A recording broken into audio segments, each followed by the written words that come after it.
everybody, I'm Joey Paul and I'm an indie author, and welcome back to my channel.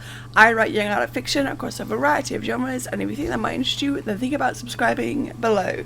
So today we're going to be talking about 5 tropes that I love to write. I thought that since I've done videos about tropes I hate and the like, I thought I would do one about the tropes that I love to write. So here we go. Number 1. Found family. I think this one would be obvious to a lot of people since it always has a spot on my tropes that I love list. I've written it a few times, like with the Lights Out trilogy, there is a lot of found family, and other books of mine have had the same trope.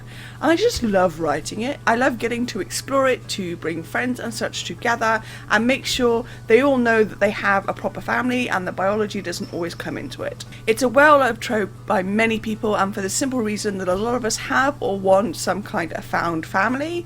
It's not always possible to put this into every story I write. The genre and such don't always make sense for it to be there, but you can bet that when it's possible, I go for this one every single time, and it just never gets old.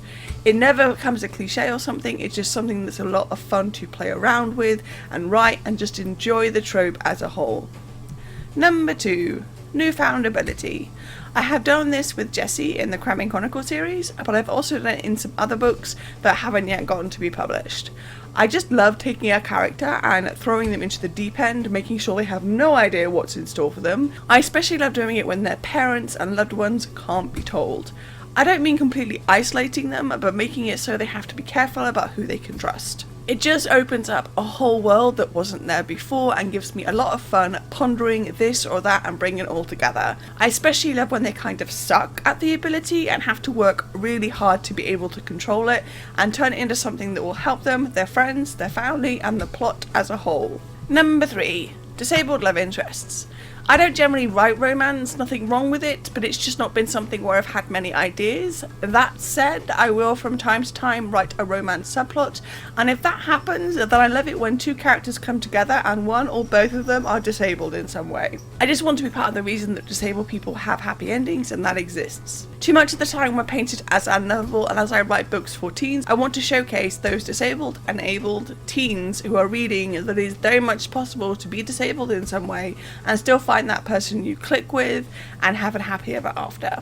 I've done this with the Lights Out trilogy, done it with Cramming Chronicles, and will keep doing this where appropriate and when the characters connect and it all makes sense for the plot and such.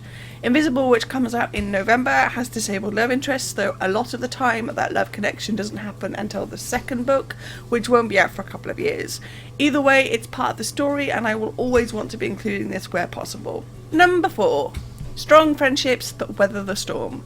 I'm not sure if this is a trope in the true sense of the word, but it's definitely something that I write a lot of. I don't mean that everyone in all my books get on, but I will always, where possible, write a strong friendship above everything else. I don't know whether that's because I have these kinds of friendships or if it's just my characters always seem to bond in a big way, but either way, it's something I adore writing. I grew up with one of my best friends. We've been friends for over 25 years now, and our friendship has very much weathered a lot of storms, so of course I want to put that into my work. I just want to showcase to teens and readers that you don't have to be in love with someone to have a good, solid friendship. I want to continue highlighting that it's possible for people to be close even when it's platonic, and will always be that way. And number 5, teen detectives. I would be remiss if I didn't include this one, especially as I have the whole Dying Thought series, some of my standalones, and other series and books that haven't yet gone to publication. I grew up reading adult crime, thriller, mystery, and I adore it. And I also grew up reading Enid Blyton books like The Famous Five and The Secret Seven. I always had a soft spot for teens who were able to solve some serious crimes, so of course I wanted to include this trope in my own writing.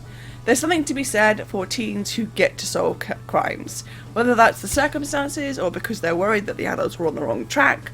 Whatever the reason, it's a staple of my writing and something I don't think I will ever tire of doing. I love writing them and I don't think I will ever stop. So there we go, those are my 5 tropes that I love to write and will probably keep writing until the day that I can write no more. Some of it is dependent on where my ideas go. Like I said, the romance, I've never really written a solid romance book that's just romance. I might do that in the future, but I haven't managed to do it yet. But I do like to have romantic subplots that involve disabled characters. So what's a trope that you really love to write? Let me know in the comments down below.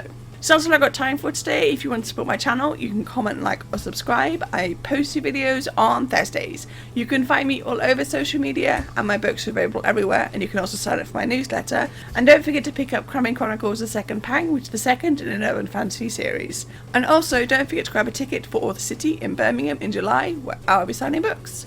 All the links to which are listed below.